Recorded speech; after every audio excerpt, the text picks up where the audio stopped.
আমরা হচ্ছে একটা দোকান লইছি, মুদি দোকান। তো সেই দোকানের সেলামি দিতে যাচ্ছি। তো সবাই দোয়া করবেন দোকানটা যেন সফল হইতে পারি। দোকানটা উদ্বোধন করব আর এক সপ্তাহ পরে। আজকে হচ্ছে সেলামিটা, এই যে টাকাগুলো নিয়ে যাচ্ছি, এখন দিয়ে আসবো। সেখানে গেলে তো আর ভিডিও করতে পারবো না, দোকানটা ভিডিও করতে পারবো ইনশাল্লাহ। তো যেহেতু দোকানটা এখন আমাদের হয়ে যাবে, আমরা যতদিন ভাড়া দিব। আমরা চাইছিলাম একটা দোকান উঠাবো, তো আসলে আমাদের সামর্থ্যে কুলাই ছিল না অত টাকা দিয়ে। তো দোকান একটা ভাড়া নিয়েছি, ভাড়া দিতে হবে, চালাইতে হবে। তো সবাই দোয়া করবেন। হ্যাঁ, আসসালামু আলাইকুম রহমতুল্লাহ বারকাতু। সবাই কেমন আছেন? আশা করছি ভালো আছেন। আজকে হলো শনিবার। তো সকালবেলা সবাইকে জানালাম শুভ সকাল। আর কুমিল্লার বিখ্যাত বিস্কিট, চা দিয়ে, রং চা, দুধ চা, যেটা দিয়ে খায়। আমিও চা খাচ্ছি এখন আস্তে আস্তে করে, কারণ একা একা চা খাইতে চায় না, সেই জন্য আমিও খাই সাথে সাথে। যদিও আমি মুড়ি চানাচুরটা একটু বেশি পছন্দ করি। আছে ঘরে, সবই আছে আলহামদুলিল্লাহ। তো সবাই আমাদের জন্য দোয়া করবেন, আর হচ্ছে আমার জন্য দোয়া করবেন, আমার চ্যানেলটার জন্য দোয়া করবেন, আমি যেন এই চ্যানেলে সফল হতে পারি। খাও খাও। এই যে আমার হাজব্যান্ড হচ্ছে খাইতেছে। তো ওনাকে আমি একটা সময় দেখাবো একদম ভালো করে, উনি আসবে যদি আপনারা আমাকে সাপোর্ট করেন। হ্যাঁ, তো আজকে সারাদিন কী কী কাজ করি আপনাদের সঙ্গে শেয়ার করবো। সবাই ফুল ভিডিওটা দেখতে থাকেন। আর আমি এখন চাটা খেয়ে নিব, বিস্কিটও খাবো। এই যে কুমিল্লার বিখ্যাত বিস্কিট, মিষ্টি। তারপরে হচ্ছে উনি হচ্ছে মিষ্টিটা পছন্দ করে না, তারপরে এখন শিখছে আস্তে আস্তে। আগে খাইতো না, এখন খায়। আচ্ছা, গাব গাছ, এটা গাব গাছ। হ্যাঁ, আগে হচ্ছে প্রথম এই যে ইয়া দিছি, গোবর সার দিয়ে দিতেছি, দিয়া এখানে ভালো করে গাছটা লাগাই দিব। আজকে শনিবার 14 তারিখ, আমি গাছটা রুইতে আছি। দেখি আল্লাহ কি করে। এটা হচ্ছে বিলাতি গাব গাছ, এটা বিলাতি গাব গাছ। বাড়িতে গাছ অনেক গাছই আছে, গাছের কোনো সাইজ নাই। তো আমি হচ্ছে এগুলো উঠায় উঠায় এক সাইজ করে লাগাবো। দেখি আল্লাহ কি করে। হ্যাঁ, এই যে গাছটা রুইয়ে দিলাম, গাছের গোড়ায় থুতু দিয়ে দিলাম যাতে করে মানুষের মুখ না লাগে। হ্যাঁ, এগুলো শিখছি আমার মা দেখতাম ছোটবেলা, গাছ লাগায় আরে মশা মাছি খায় ফেলে। এই জায়গায় এদিকে একটু দেখা হতো, এখানে বাঁশ গাছ, শুধু বাঁশ গাছ। এই যে দেখো, কুমিল্লা যশপুর এটা। আর যারা হচ্ছে আমার ভিডিও দেখেন সবাইকে ধন্যবাদ। আমি আগে প্রবাসে ছিলাম সৌদি আরবে, তো আমি আসলে এখন বাংলাদেশে আছি। টুকটাক ভিডিও ছাড়ি, আপনারা সবাই একটু সাপোর্ট করবেন। হ্যাঁ, কাইটা দাও, গাছটা লাগাবেন না। কেউ আসবেন না বাংলাদেশে। এসির নিচে বয়ে বয়ে কাম করছি, আর আমি ইট ভাঙ্গি, ইট ইট ইট ভাঙ্গি। কুমিল্লা যশপুরে আইসা এই যে ইট ভাঙতাছি যতটুকু পারি, তাই না? ভাঙ্গি তো দাও, পায়ে আইসা একটা লাগছে বাড়ি। ইট ভাঙ্গার জন্য কেউ আমার নিতে পারেন? রোজ কত দিবেন? 1000। আসো, ইট ভেঙে দিয়ে যাও।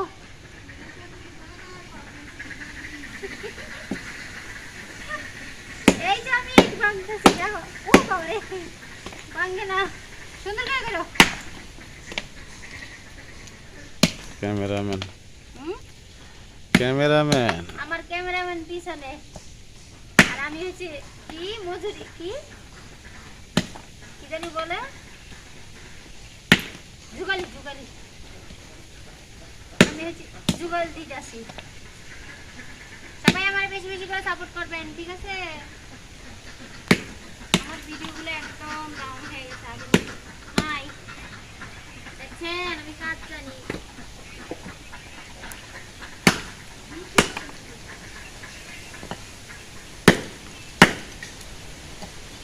এই যে বাঙ্গি দেখছেন, ওরে বাপ, বাংলাদেশে আসলে কাজ করে খাইতে হয় গো, পরিশ্রম করতে হয়। বাপ নাই বাংলাদেশে, শুধু কষ্ট আর বৃষ্টি, বৃষ্টির কোনো শেষ নাই। কেটে দাও।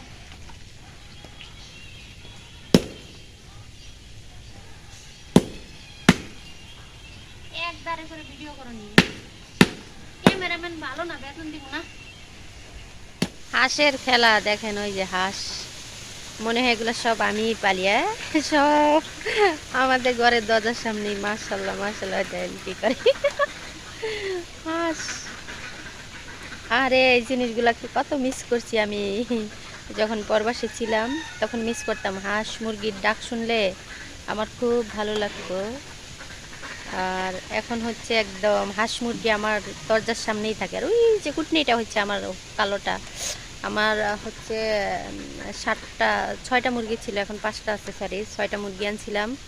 একটা হচ্ছে মানসি নিয়ে গেছে না বিড়ালে নিচে কুত্তায় নিচে জানি না।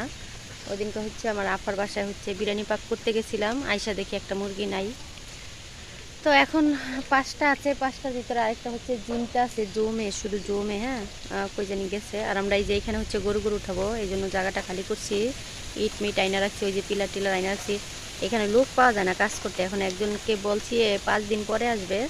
তো সবাই হচ্ছে আমাকে সাপোর্ট করবেন, হ্যাঁ, আর আমার জন্য দোয়া করবেন। ওই যে আমার মুরগি আমার দরজার সামনে, বৃষ্টি নামছে তো, আর বাংলাদেশে আসার পর থেকে বৃষ্টি বৃষ্টি বৃষ্টি, বৃষ্টির জ্বালায় মনে করেন ঘর থেকে বের হওয়া যায় না, কোনো কাজ করে শান্তি নেই। এই দিনও যেন বাংলাদেশে কেউ না আসে, যারা প্রবাসে আছেন বিশেষ করে এই বৃষ্টি গাদলার দিনে আসবেন না।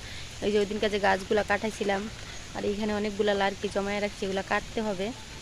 আমরা গ্যাসেই রান্না করি, তারপরেও তো সিলিন্ডার কিনা রান্না করা, যখন রান্না করে উঠাবো মাঝে মধ্যে হচ্ছে লার্কি দিয়েও রান্না করব, চেষ্টা করবো একটু গ্যাসটাকে বাঁচানোর জন্য।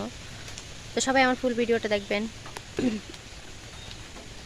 আমি এখন জাটকা মাছ ভাজবো, আমরা জাটকা মাছ বলি, আবার কেউ কেউ এগুলাকে শীতল বলে, শীতল মাছ নাকি শীতল শুটকি, যেটা এটা দিয়ে কিন্তু শীতল শুটকি বানায়। আর এটা হচ্ছে ইলিশ মাছের বাচ্চা, হ্যাঁ। তো বাংলাদেশে ইলিশ মাছের যেই দাম, একটা বড় ইলিশ মনে করেন 3,000 4,000 8,000 টাকা 10,000 টাকাও আছে, ঠিক আছে। তো ও তো বড় মাছ কিনা খাওয়ার মতো সামর্থ্য তো আর আমাদের নাই। তো আমি হচ্ছে এই কড়াইটায় তেল আগেই দিয়ে রাখছি, এটাতে আমি লতি বাছছিলাম, তেল দিয়ে লতি ভাজা ভর্তা করছিলাম, খুব মজা হয়েছিল ভর্তাটা। তো সেখানে হচ্ছে মাছটি ভাজা নিলাম। তো 3 পিস বাছতেছি, আমরা মানুষ হইলাম 2 জন, হ্যাঁ। একজনে খাবে 2 পিস, আরেকজনে খাবে 1 পিস, ঠিক আছে। মানে আমি খাবো 1 পিস, আমার 1 পিস হইলেই হয়ে যাবে। আর আছে কচুর শাক আছে, লতির ভর্তা আছে সাথে, এটা দুপুরের খানা। তো আমি হচ্ছে মাছটা এখন তেলটা একটু ইয়া করে দিব। এই কড়াইগুলোতে মাছ ভাজতে গেলে একটা সমস্যা, মানে তেলগুলো এক সাইডে আসা পড়ে, কিন্তু তেল অনেক কম লাগে। বিসমিল্লাহির রহমানির রহিম। এই যে আমার মুরগির ছাও, একটা অসুস্থ, এই জন্য ঘরে রাখছি, যাইতেছে। আর বাংলাদেশে গজবের বৃষ্টি, আর এই বৃষ্টিতে 2 মাস হয়েছে বাংলাদেশে আসছি, বৃষ্টি আর বৃষ্টি, বৃষ্টি আর বৃষ্টি। কীভাবে যে বাংলাদেশের মানুষ চলাফেরা করবো, খাওয়া দাওয়া করবো, মানে কোথার থেকে ইনকাম আসবো আল্লাহ ভালো জানে। আল্লাহ এমন গজব দিয়ে রাখছি, এত বৃষ্টি, বিশ্বাস করেন এতটা বৃষ্টি মানে আমার জন্মের পরেও দেখি নাই এত বৃষ্টি হয়। দিন রাত 24 ঘন্টা বৃষ্টি আর বৃষ্টি, বৃষ্টির জন্য যে একটা কাজ ধরবো সেটাও পাই না, হ্যাঁ। তো আসলে যারা দিন ইনকাম করে, দিন আনে দিন খায়, তাদের আসলে কী পরিস্থিতি একমাত্র উপর আল্লাহ ভালো জানে। এই যে আমি পাতাগুলো কত সুন্দর করে রোদ দিয়েছিলাম, একটু বাতায় আইছে, বৃষ্টিতে ভিজে গেছে। বুড়ামু যে মানে এই কর্মু এক জায়গায় গুছায় রাখবো, কাগজ টাগজ নাই ডাইকা রাখার এরকম। তো যা বৃষ্টিতে ভিজে গেছে, দেখেন বৃষ্টি আর বৃষ্টি, আরে বৃষ্টিতে, বৃষ্টি লেগে মানুষ ঘর থেকে বাইর করেন। আল্লাহ তুমি বাংলাদেশের মানুষের উপরে তোমার রহমতের ছায়াটা দাও, এত বৃষ্টি জানেন না। ওই যে আমার কালো মুরগিটা ডাকতেছে, আয় আয় আয়। এই যে এটা হচ্ছে আমার কালি, কালি অসুস্থ, সবাই দোয়া করবেন, হ্যাঁ। ওর ট্রিটমেন্ট চালাইতেছি আমি, ওষুধ খাওয়াই। কালি খালি ডাকে, টেউ টেউ টেউ টেউ করে কালি খালি ডাকে, যে কালি শুধু ডাকতেই থাকে। হাই কালি, কালি, কালি কই যাও? মুরগিটি অনেক ভালো আছে গো, কথা শুনে। এগুলো পাকিস্তানি মুরগি, আমি সব করে আনছিলাম, কিন্তু একটা তো কে নিয়েছে কইতে পারি না, না বিড়ালে খাইছে। আপার বাসায় বিরিয়ানি পাক করতে গেছিলাম ওদিনকে, বিরিয়ানি পাক করে আইসা দেখি মুরগিটা নাই। তো এখন এই 3টা আছে, এটা অসুস্থ, এটা কালকা মৃত্যুর সাথে লড়াই করছে। আল্লাহ বিশ্বাস করবেন ওই মুহূর্তটা ভিডিও করতে পারি নাই, মানে যখন এটার মাথা ঘুরনা দেয়, আরে কি চিল্লানি দেয়, আর খালি দৌড়ায়, খালি দৌড়ায়। মানুষের যেমন মৃত্যুর কিছুক্ষণ আগে ছটফট করে, এটা সেরকম করছিল। তারপরে আমি ওই যে ধরে রাখছিলাম কতক্ষণ, তারপরে হচ্ছে আমি এটারে ওষুধ খাওয়াইছি, রাত্রে একবার খাওয়াইছি, দুপুরে একবার খাওয়াইছি, সকালে খাওয়াইছি। এখনও ট্যাটে করে কোনো কিচ্ছু খায় না, ওই যে আদার দিয়ে রাখছি। যাও যাও যাও যাও যাও যাও যাও, লক্ষ্য না। এই এই এখানে এখানে এখানে এখানে এখানে এখানে এখানে, ওই যে এটা জায়গা, আমি একটা রুম হচ্ছে নষ্ট করছি মুরগির লেখা, কিন্তু আল্লাহ ভালো জানে। টে টে করতে আছে, টে টে করতে আছে, আসো আসো আসো, আয় আয় আয়। এটির লগেরটি হচ্ছে, এটার লগেরটা হচ্ছে 2টা, আরও 2টা আছে গেছে বাইরে। এই জন্য হচ্ছে এটা ট্যা ট্যা করতে আসি। না নো নো, এখানে এখানে এখানে এখানে যাও যাও যাও, ও যেখানে আদা দিছি খাও, যাও। ও যে এখানে এগুলোর ইয়া দিয়ে রাখছি, দেখা যায় না সাদা ফুলের তো। এটির আলাদা খাবার আছে, 60 টাকা কেজি। কি জানি বলে ভুট্টার কি জানি, ওই যে দেখা যায়, খায় না, একটু মুখে যায় না। আল্লাহ, একটু আধা ঘন্টা খাইলে হচ্ছে। এই যে দিয়ে রাখছি 60 টাকা কেজি, এগুলা আনছি। মুরগির আদারও 60 টাকা কেজি, আর মানুষের খাবার তো আরও দাম, কি বলতাম।